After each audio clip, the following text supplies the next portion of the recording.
नमस्कार, मैं हूं मिलिंद खांडेकर और आप देख रहे हैं साप्ताहिक सभा। लोकसभा का शीतकालीन सत्र आज समाप्त हो गया। ये सत्र तो शुरू हुआ था गौतम अडानी के खिलाफ, जो अमेरिका में मुकदमा हुआ, उनके खिलाफ वारंट निकला, उस बात को विपक्ष ने उठाया था, मामला वहाँ से शुरू हुआ। और जब ये सत्र खत्म हुआ तो गृह मंत्री अमित शाह इस आरोप से घिर गए कि उन्होंने बाबा साहब अम्बेडकर का अपमान किया है। तो बाबा साहब अम्बेडकर एक तरह से फिर से देश की राजनीति के केंद्र में आ गए हैं और इस बारे में बातचीत करने के लिए मेरे साथ जुड़ रहे हैं राजनीतिक कार्यकर्ता, स्वराज इंडिया के भारत जोड़ो अभियान के संयोजक योगेंद्र यादव जी। योगेंद्र जी, बहुत बहुत स्वागत है आपका। तो योगेंद्र जी, ये जो हम पूरे सत्र की बात करें, लेकिन जो आखिर में हुआ, सत्र के आखिर में जब संविधान की जो बहस चल रही थी और उसका समापन हो रहा था राज्यसभा में, तो गृह मंत्री का एक जो बयान है, इसको लेकर विवाद हो गया और वो मैं बयान भी पढ़ देता हूँ। उन्होंने कहा कि अभी एक फैशन हो गया है, अम्बेडकर अम्बेडकर अम्बेडकर अम्बेडकर, इतना नाम अगर भगवान का ले लेते तो 7 जन्मों तक स्वर्ग मिल जाता। तो कांग्रेस इस हिस्से को लेकर, या विपक्ष भी पूरा इस हिस्से को लेकर उड़ा है। लेकिन अगर आप जो गृह मंत्री का पूरा बयान उसके बाद का अगर आप पढ़ेंगे तो वो कांग्रेस पर आरोप लगा रहे हैं कि क्यों उनको नेहरू जी की कैबिनेट से इस्तीफा देना पड़ा था, क्योंकि उनकी शिकायतें थी कि अनुसूचित जाति के साथ अन्याय हो रहा है, 370 से उनका मतभेद था, या उनका मतभेद था विदेश नीति से, तो इस कारण उन्होंने इस्तीफा दिया। तो आपको कहीं ये नहीं लगता है कि ये विपक्ष जाति कर रहा है, एक तरह से वो एक छोटे से अंश को लेकर ये कह रहे हैं कि वो बाबा साहब अम्बेडकर का अपमान कर रहे हैं? मिलिंद भाई, 2-3 चीजें। पहला तो इस पूरे संसद सत्र के बारे में, जो कि लगभग वॉश आउट हो गया पूरी तरह से। सच ये है कि शुरुआत ही हुई थी अडानी जी के डिस्क्लोजर को लेके।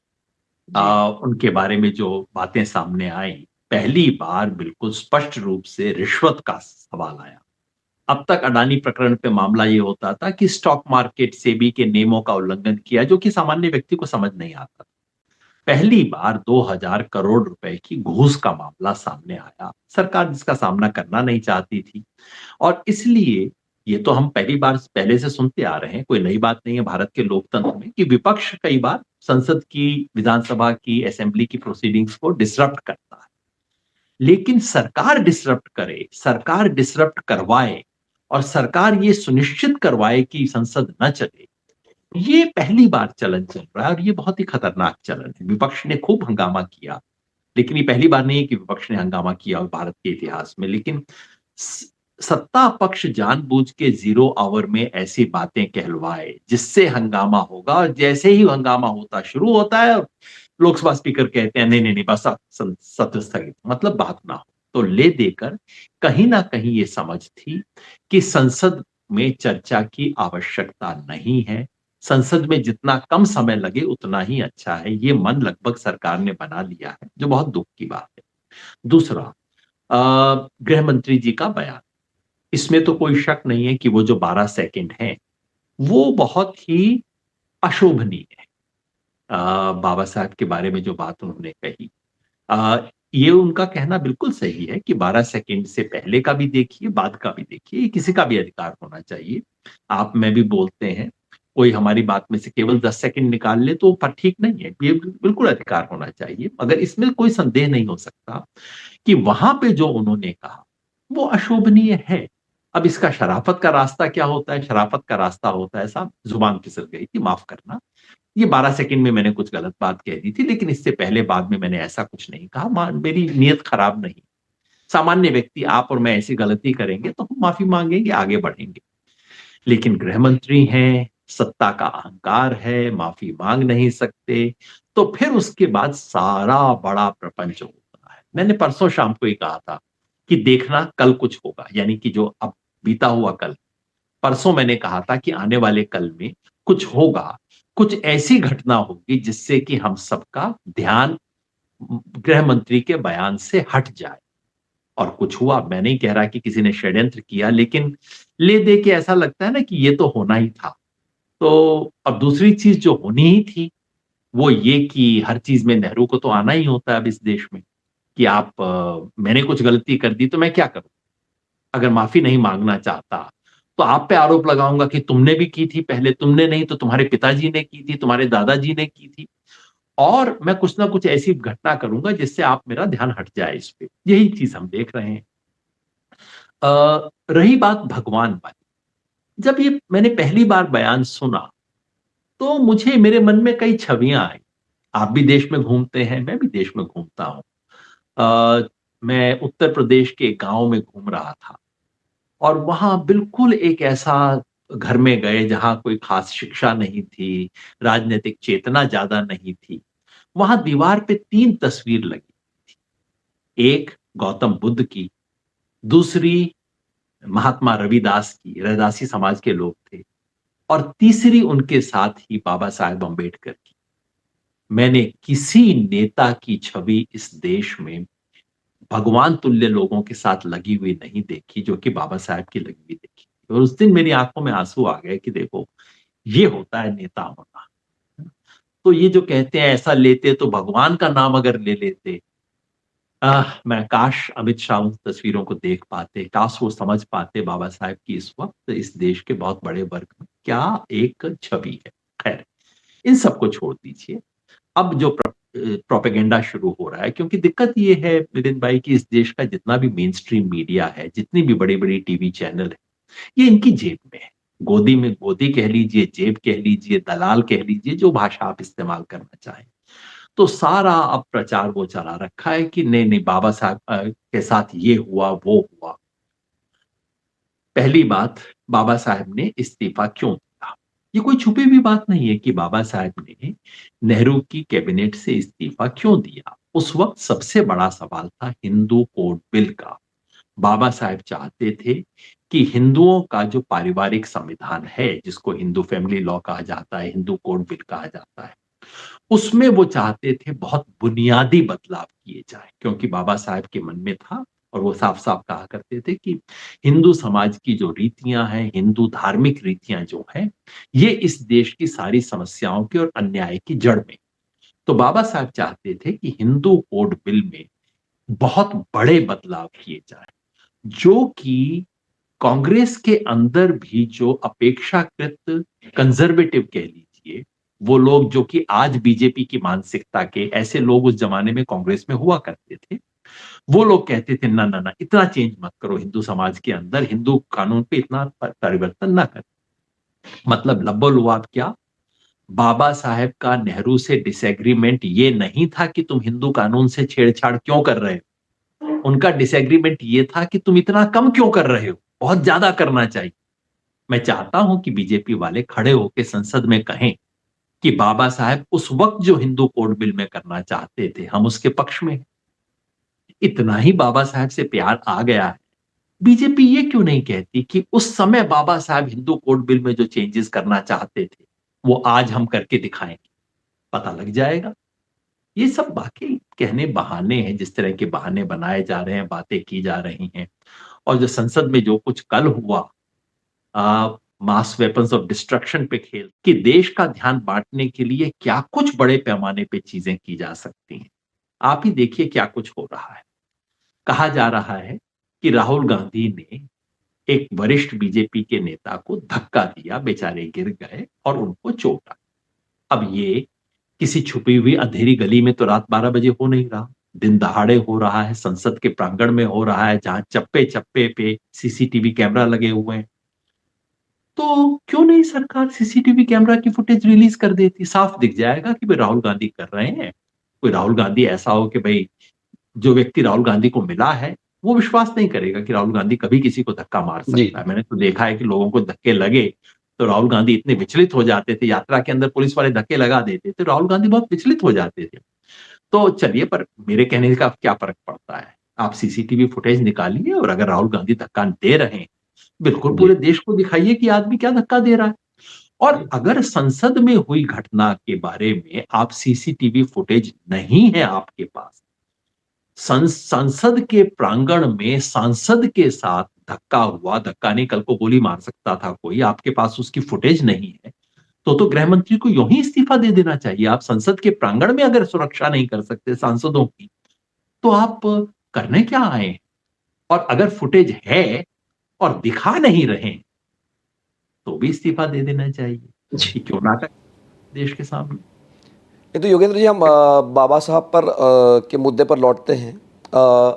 जो आपने कहा कि उन्होंने जब इस्तीफा दिया था तो एक बड़ा कारण ये भी था कि हिंदू कोड बिल पारित नहीं कर पाए थे नेहरू जी।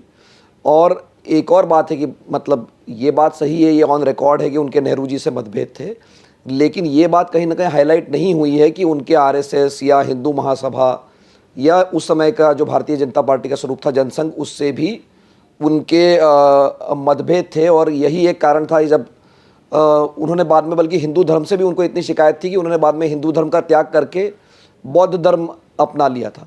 तो ये बात भी तो कहीं ना कहीं।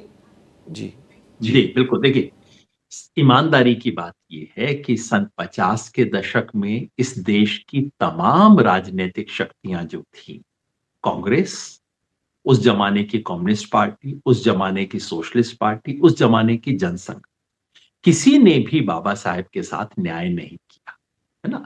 इसमें तो कोई संदेह नहीं। कांग्रेस कम से कम 2 चीजें कह सकती है। पहला ये कि उन्हें संविधान सभा में इतनी महत्वपूर्ण पोजीशन देकर कांग्रेस लाई। ये कोई एहसान नहीं किया, क्योंकि बाबा साहब इसके लायक थे, उनके कद के मुताबिक उन्हें पोजीशन दी। उन्होंने न्याय किया, कांग्रेस ने अपना भी भला किया, देश का भी भला किया ये करके। लेकिन कांग्रेस कम से कम कह तो सकती है कि उस व्यक्ति को हमने मान दिया। दूसरा, नेहरू से मतभेद हुए, अलग हुए, लेकिन उन्हें लॉ मिनिस्टर बनाया किसने? बाबा साहब की पार्टी के पास तो कोई सीटें नहीं थी। बाबा साहब के पास ऐसा कोई राजनीतिक उस जमाने का वजन नहीं था जिस वजन के आधार पे उनको बनाया जाता। इस बात को बताया नहीं जाता कि देश में जो पहली कैबिनेट हुई थी, उस कैबिनेट में नेहरू ने केवल कांग्रेस नहीं, विपक्ष के तमाम बड़े लीडर्स को अपनी कैबिनेट में शामिल किया था। कौन करता है आजकल ये काम? श्यामा प्रसाद मुखर्जी को लिया था। और सोशलिस्ट लोगों को ऑफर दिया था। जयप्रकाश नारायण को उन्होंने लिख के चिट्ठी कहा था, आप विपक्ष में भले ही हो, लेकिन ये देश की पहली मंत्रिमंडल है, आप इसमें शामिल होइए। तो ये हुआ था। उसके बाद तो डिफरेंसेस हुए, वो तो बाद में हुए। डिफरेंसेस होने से पहले उन्हें मंत्री बनाया किसने? क्यों बनाया? कांग्रेस कम से कम अपने पक्ष में इतना तो कह सकती है। सोशलिस्ट इतना तो कह सकते हैं कि भाई, राम मनोहर लोहिया ने बाबा साहब के लिए बहुत सम्मान किया। राम मनोहर लोहिया उनके साथ मिलके करना चाहते थे। 52 के चुनाव में सोशलिस्ट पार्टी ने बाबा साहब का समर्थन किया था। कम से कम सोशलिस्ट ये बात तो कह सकते हैं। ये जनसंघ वाले क्या कहेंगे? बीजेपी का उन जमानों में नाम जनसंघ हुआ करता था। ये क्या कहेंगे? आपको ध्यान होगा, इनके वैचारिक गुरु सावरकर, जिनको आज ये अपना वैचारिक गुरु मानते हैं, उन्होंने बाबा साहब के बारे में किस भाषा का प्रयोग किया था? जब बाबा साहब ने धर्म परिवर्तन करने की बात की, तो सावरकर ने लिखकर, जो शब्द, आप तो मराठी जानते हैं, आप बेहतर अनुवाद कर पाएंगे और मैं उन शब्दों को करना नहीं चाहता यहाँ पे, मतलब किस तरह की अपमानजनक भाषा का इस्तेमाल किया है कि ये आदमी बड़बड़ करता रहता है, इस किस्म की बातें उन्होंने लिखी हैं। और एक तरह से धमकाया है कि अरे, हिंदू धर्म में रहोगे तभी तक ठीक रहोगे, बाहर गए तो देख लेना। इस तरह की भाषा का इस्तेमाल करते हैं उन बाबा साहब के लिए। वो आरएसएस वाले बोलते हैं। और हाल ही में तो बाबा साहेब की जो नई जीवनी आई है, उसने एक पत्र को उद्धृत किया है, जो खुद बाबा साहेब ने पत्र लिखा है अपने एक मित्र को, बताते हुए कि 1952 के चुनाव में क्या हुआ। और बाबा साहेब के 2 व्यक्तियों को दोष देते हैं कि मेरे खिलाफ 2 लोगों ने षड्यंत्र किया मुझे हराने के लिए। पहला, एस श्रीपद अमृत डांगे, जो कि उस जमाने के कम्युनिस्ट नेता थे, हालांकि कम्युनिस्ट पार्टी के नेता नहीं उस वक्त। और दूसरा, सावरकर। बाबा साहब नाम लेके कहते हैं कि सावरकर इसके पीछे थे, मुझे चुनाव हराने के षड्यंत्र के पीछे। तो अब आप बताइए, ये लोग क्या बोलेंगे? ये कहते हैं कि नेहरू ने ये किया। अरे, तुम अपना जवाब तो दे दो। वापस जो संविधान की पूरे साल भर इस बार चर्चा रही और साल के अंत में सरकार को भी एक तरह से आकर संविधान पर चर्चा करनी पड़ी, विशेष एक चर्चा हुई लोकसभा में, राज्यसभा में। लेकिन ये जो राजनीतिक जो एक नारा था कांग्रेस पार्टी का कि संविधान बचाओ, जिस मुहिम में आप भी शामिल थे कहीं ना कहीं, उसका जो असर हमें, जब हमने हरियाणा का चुनाव देखा या महाराष्ट्र का चुनाव देखा, तो वो लगता है कि अब वो नारा काम नहीं कर रहा है। कम से कम चुनाव के मामले में तो हम ये कह ही सकते हैं कि महाराष्ट्र देखिए, हरियाणा देखिए, यहाँ इस नारे का असर जो है नहीं हुआ कि भाई आरक्षण खतरे में आ जाएगा। तो कहीं ना कहीं ये भी एक तरह का दुष्प्रचार था जिसको लोगों ने अब खारिज कर दिया है। देखिए 2024 एक बहुत विशिष्ट साल बन गया। अब ये संविधान बनने का 75वां वर्ष सरकार चाहती थी कि उसको धूमधाम से मनाया जाए और एक तरह की सरकारी रस्मों रिवाज और प्रतिष्ठा हो। उसकी बजाय इसे जनता ने अपना बना लिया, क्योंकि संविधान इस देश में राजनीतिक मुद्दा कभी हुआ नहीं करता था। आप लोगों को कहते थे अरे संविधान को खतरा है तो लोग इधर उधर देखना शुरू कर देते थे, अरे क्या फर्क पड़ता है। पहली बार 75 साल में इस देश में संविधान एक राजनीतिक मुद्दा बना। प्रधानमंत्री जो आते ही अब संविधान को छूते हैं, राहुल गांधी संविधान के प्रति दिखाते हैं। 2 साल पहले कुछ नहीं हुआ करता था। तो संविधान इस देश में एक राजनीतिक मुद्दा बना। ये और केवल एकमात्र मुद्दे से चुनाव नहीं जीता गया, ना लोकसभा चुनाव। ये कोई कहे कि लोकसभा चुनाव केवल संविधान के सवाल पे लड़ा गया, ये बात सही नहीं है। लेकिन संविधान एक राजनीतिक मुद्दा बना और पक्ष और विपक्ष दोनों को समझ आ गया कि इस संविधान की रक्षा करते हुए दिखना सबसे जरूरी है। ये छोटी उपलब्धि थी। अब एक उसी नारे के साथ सारे चुनाव चलेंगे, ये होगा नहीं। ना लोकसभा चुनाव केवल इस मुद्दे पे चला और ना हरियाणा और महाराष्ट्र और बाकी चुनाव, या झारखंड में भी अगर विपक्ष जीत गया तो संविधान के नाम पे नहीं जीता है ना। एक सवाल पे बार बार सारे चुनाव नहीं जीते जाते, लेकिन ये बहुत बड़ी उपलब्धि है कि संविधान जो कि एकमात्र एक औपचारिक दस्तावेज की तरह जनता की तरह आंखों में था, वो संविधान एक तरह से एक पवित्र दस्तावेज की तरह देखा जाने लगा, पेश किया जाने लगा। ये बहुत बड़ी बात है। और अब केवल संविधान का नाम लेने से तो काम नहीं चलेगा। विपक्ष को भी जनता के दैनंदिन दुख तकलीफ को संविधान से जोड़ के दिखाना होगा, और सरकार को संविधान की खाली पूजा करने की बजाय दिखाना होगा कि इस संविधान की जो मूल भावना है, उस भावना को बचाने की हम में कितनी क्षमता है। अब ये नहीं हो सकता ना कि आप एक तरफ संविधान के बारे में इतनी सुंदर-सुंदर बात करें, दूसरी तरफ वन नेशन वन इलेक्शन जैसी योजना लेके आएँ जो कि संवैधानिक ढांचे को तोड़ने वाली है। तो वहाँ सरकार को ईमानदारी दिखानी होगी और विपक्ष को इसे लोगों के दैनंदिन समस्याओं से जोड़कर दिखाना होगा। सबसे आखिर में योगेंद्र जी, जो इंडिया गठबंधन को आप देखेंगे तो उसमें जो एक तरह का जोश था या एक एकजुटता दिखती थी, वो कहीं ना कहीं आखिर में जब अमित शाह का मुद्दा आया तब जरूर दिखी, लेकिन बीच में वो लग रहा था कि भाई राहुल गांधी नेता नहीं होना चाहिए, ममता बनर्जी नेता नहीं होना चाहिए, तो कहीं ना कहीं उसमें बिखराव जैसी स्थिति है। लेकिन अब जो बड़ा क्लियर एक बिखराव दिख रहा है वो दिल्ली में दिख रहा है, जबकि अब जब विधानसभा चुनाव होने वाले हैं और कांग्रेस और आम आदमी पार्टी दोनों अलग अलग चुनाव लड़ने जा रही है, जैसा कि हरियाणा में भी हुआ था। तो आपको क्या लगता है कि ये जो अलग अलग लड़ेंगे, इससे चुनाव परिणाम पर क्या इसका असर पड़ सकता है? देखिए, कोई चुनावी भविष्यवाणी में मैं तो पढ़ना नहीं चाहता। ये सब मैंने 10-12 साल पहले छोड़ दिया था। मजबूरी में लोकसभा चुनाव में मुझे आना पड़ा था, क्योंकि सारा मीडिया बहुत बड़ा झूठ बोल रहा था। इसलिए रोज़-रोज़ भविष्यवाणी के धंधे में तो मैं जाऊँगा नहीं। इतनी बात मैं कहना चाहता हूँ कि इंडिया गठबंधन की जो ओवरऑल यूनिटी रही, उसमें 2 जगह पे शुरू से वो किनारे पे रहा है। टीएमसी बंगाल में एग्ज़ैक्टली इंडिया गठबंधन का हिस्सा है, लेकिन चुनावी गठबंधन उनका लोकसभा में नहीं हो पाया था। और आम आदमी पार्टी भी कुल मिलाकर जो लोकसभा चुनाव में एक तरह का हो गया था, लेकिन तब से ही स्पष्ट था कि ये कोई विधानसभा में टिकने वाला नहीं है। पंजाब में तो आम आदमी पार्टी और कांग्रेस का लोकसभा में भी गठबंधन नहीं हुआ। तो आम आदमी पार्टी का अलग चुनाव लड़ना दिल्ली में ये कोई बहुत बड़ी राजनीतिक घटना नहीं। घटना वो है जो कि अ, महाराष्ट्र के बाद ममता जी की लीडरशिप को लेके जो सवाल उठ रहे हैं, तो उसमें ज़रूर एक तरह का तनाव दिखाई दे रहा है। और इंडिया गठबंधन को बनाए रखने के लिए केवल चुनाव पर्याप्त नहीं है, केवल चुनावी एकता पर्याप्त नहीं है। इन्हें कहीं न कहीं सड़क पे एकता करनी होगी, जन आंदोलनों को एक साथ लीड करना होगा, आके खड़े होके उतरना होगा। जब तक वो नहीं करेंगे, तब तक इंडिया गठबंधन केवल एक चुनावी गठबंधन के रूप में रहेगा, तो वो उतना प्रभावी नहीं हो पाएगा। तो और खास तौर पे महाराष्ट्र के चुनाव परिणाम के बाद जाहिर है दबाव है, एक टेंशन है और उसे बना के रखने की चुनौती। बहुत बहुत धन्यवाद योगेंद्र जी इस बातचीत के लिए। तो हमारे साथ जुड़े थे योगेंद्र यादव जी, जिन्होंने विभिन्न विषयों पर, जो खास करके लोकसभा के शीतकालीन सत्र में उठे थे, अडानी से लेके संविधान के बारे में, बाबा साहब अम्बेडकर के अपमान के बारे में, या अब जो ताज़ा घटना हुई राहुल गांधी को लेकर जो धक्का मुक्की हुई, तो सारे विषयों पर योगेंद्र जी ने अपनी राय रखी। आपके अगर कोई सवाल है, कोई कमेंट्स है तो कमेंट बॉक्स में डालिए। वीडियो पसंद आया तो उसको लाइक कीजिए और शेयर कीजिए। ये कार्यक्रम देखने के लिए बहुत बहुत धन्यवाद।